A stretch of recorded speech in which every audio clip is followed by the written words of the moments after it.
Hey everybody, what is going on? I hope you guys are all doing well and welcome to another tutorial video. In this video, I'm going to show you guys how you can embed Calendly onto your site on Squarespace. So let's get right into it. Now, as you can see, currently I am on the main page of my Squarespace site. I'm going to change this to an empty page, which I'm going to edit and embed the Calendly embed into.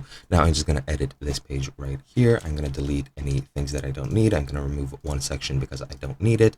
And I'm going to remove all of these embeds right over here. And now we have an empty section on our site. From here, you're going to click on add block and then you're going to go to embed. This will create an embed block, which you can then manipulate and resize to your wishes.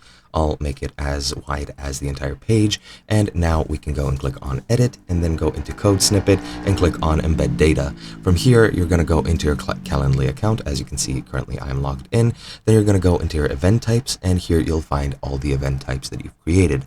Now what you need to do is click on share next to the type you want to share, then click add to website and create an inline embed. You can also select pop-up widget or pop-up text. I'm going to use an inline embed because I like that the most. Then click continue and then you'll see your code over here. You can customize your booking page settings over here if you want. You can change the background color.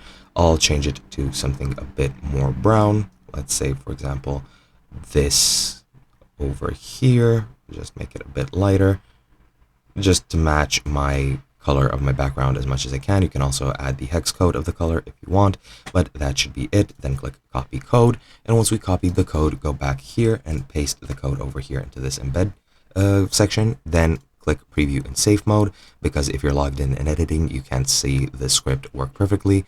Click save, then exit. And in the preview, you will see your embed. As you can see, it's loading. And here we have our embed, and that is basically all you need to do. Hope you guys enjoyed, and I'll be seeing you guys in another video.